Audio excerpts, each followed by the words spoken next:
Hi everybody, welcome back to the Radius Academy course on earning the buyer's loyalty. In part 3, we talked about building relationships and rapport with buyers and providing value. Here in part 4, this is a bonus segment in our course and it may be a little repetitive, but I hope not. We're going to talk about the specific challenges of earning loyalty from buyers who are strangers or paid leads. Paid leads are even less than strangers. They may not even know they're leads, they may not even intend to be leads, and they probably have absolutely no idea who you are and why they're getting you on the phone or why you're calling them. Remember, your connection with these buyers begins with them coming to you as a paid lead or from advertising a listing. The other thing to remember is that this new buyer is shopping not only for a property, but also for an agent. This is where this conversation starts. This is what you have to know. The money is in the follow-up. It can take a real effort to make that first connection. So here are some statistics that you may find interesting. First, only 5% of conversions happen upon the first contact with a lead. Only 5.6% of the time. That means for every 20 times you reach out, you reach your desired outcome one time. 68% of conversions come after, you ready? 8 to 12 conversations with a prospect. So I'm going to repeat this. 68% of conversions come after 8 to 12 conversations with a prospect. So don't you think, if you know this right at the beginning, it makes it easier to not take it personally if you call a buyer and get their voicemail and leave them a message and they don't call you back. They won't call you back. And you shouldn't think of it as an insult. You should just know.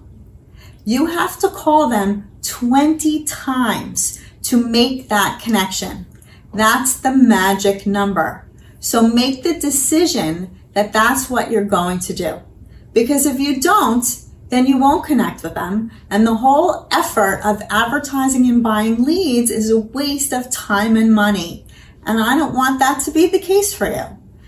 This buyer may have been reaching out to an agent for every listing that they viewed that day or every ad that they've seen.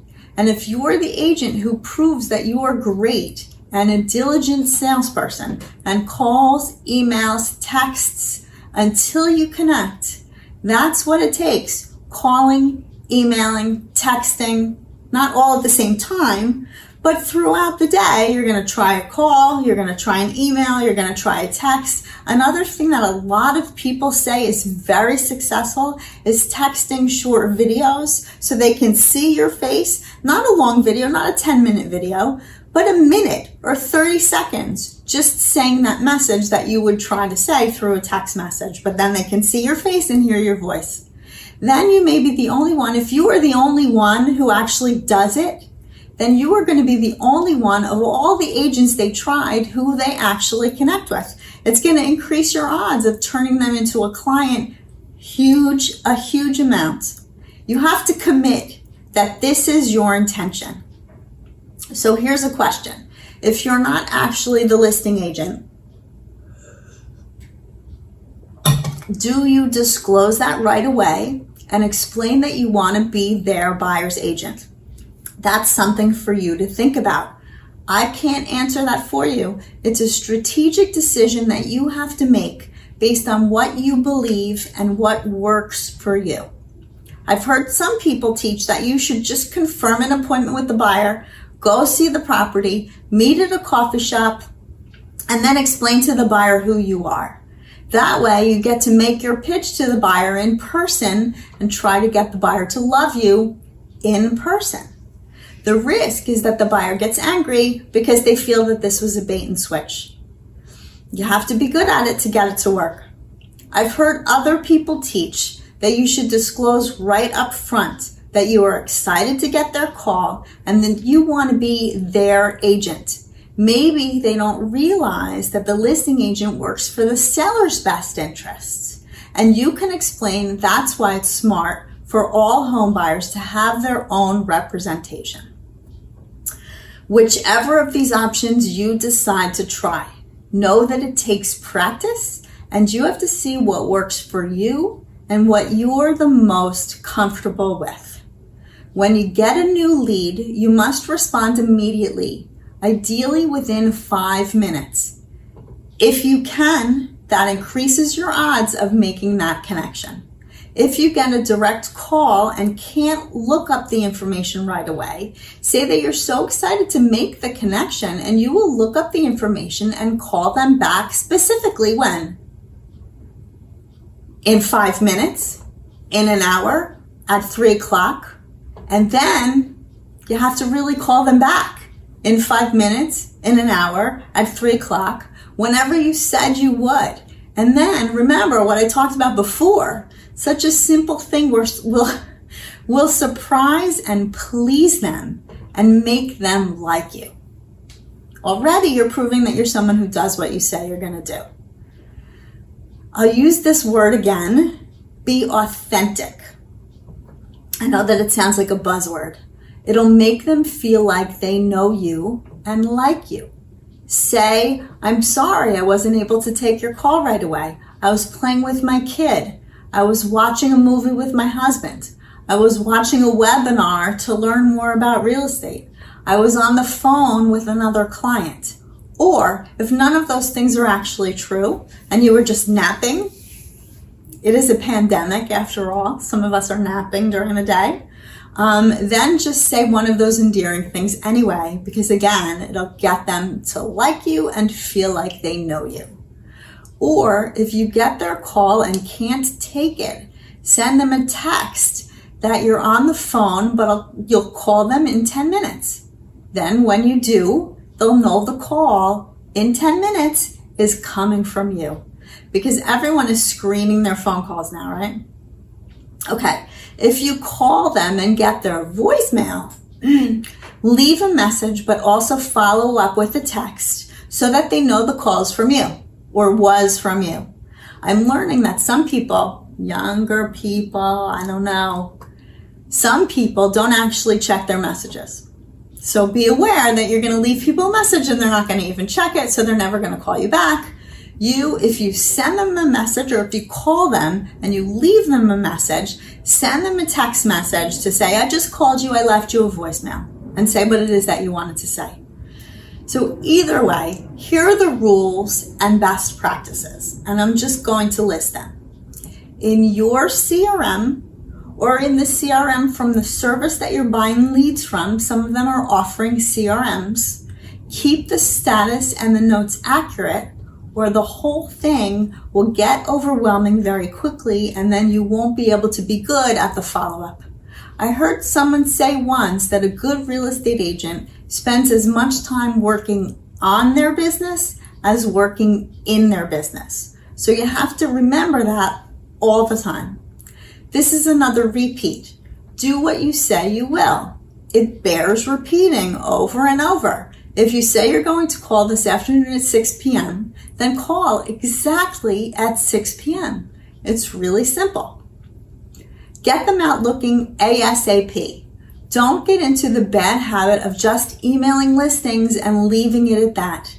Because like we talked about before, you're never going to learn from them. They're never going to learn what compromises they're going to need to make. And you're really not going to be able to make any progress. So make a connection, show them properties, learn from them, let them learn. Show a handful of properties at a time. This is another part of it because one at a time doesn't give them enough learning. And you know how many buyers really buy the one property that they called you about. So don't rely just on that one property. So then follow up. What do you want to do next? Listen. Show them that you're listening, but always offer the alternatives like we talked about in part 3. Qualify the buyers, get them pre-approved, so that they know what they can afford. You know what they can afford. You're setting yourself up as an authority and you're not wasting anyone's time. So now accelerate the friendship. Get to know them personally and vice versa. Friend them on Facebook. On Zillow Premier, for example, you can send the buyer an invitation to make you their agent. Now, you're not going to do this on the very first day. That might make them feel like you're stalking them. But as soon as you feel like you get to know them and they know your name and they know your voice, then send them this request and they might really like it that you are trying to deepen the relationship. Learn everything about the area and the inventory where you're advertising. The more you can talk about off the top of your head, the more likely the buyer will trust that you're a specialist.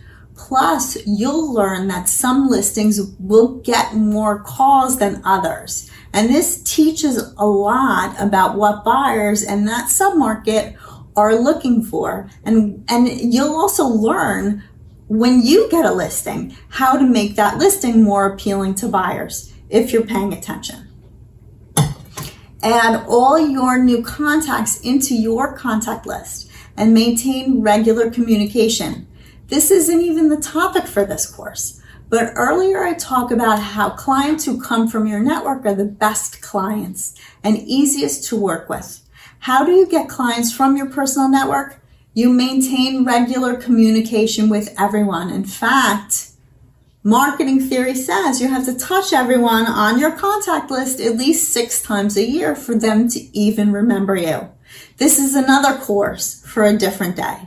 So this is the long game. You have to have a long attention span. Some of these buyers are buyers for next year, but you have to build the relationship now so that they know you. And next year, when the time comes, then they really start to think of you as their agent so they don't start shopping for an agent all over again.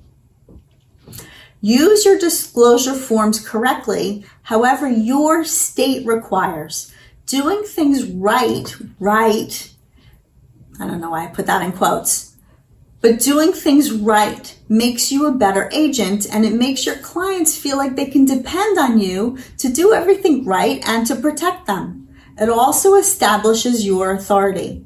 If you start to accumulate too many leads to follow up with well, give them away to a colleague for referral fees. Never waste a buyer and always make some money. When you're sending answers to questions to your buyer, this is another trick. Don't answer the question. Say, I got the answer to your question, call me, and it enables you to have another talk with them, to give them the answers. You don't just give them their answers and then never call them, never talk to them, because then they might never call you back and you'll completely lose them just because you gave them the answer that they were requesting. So, in closing,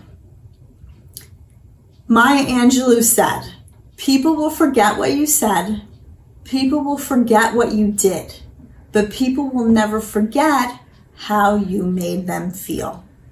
So I hope that rings true for you.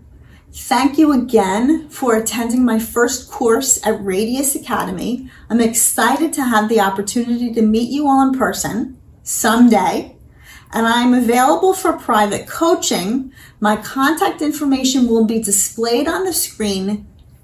Lastly, keep washing your hands and stay safe. Thank you.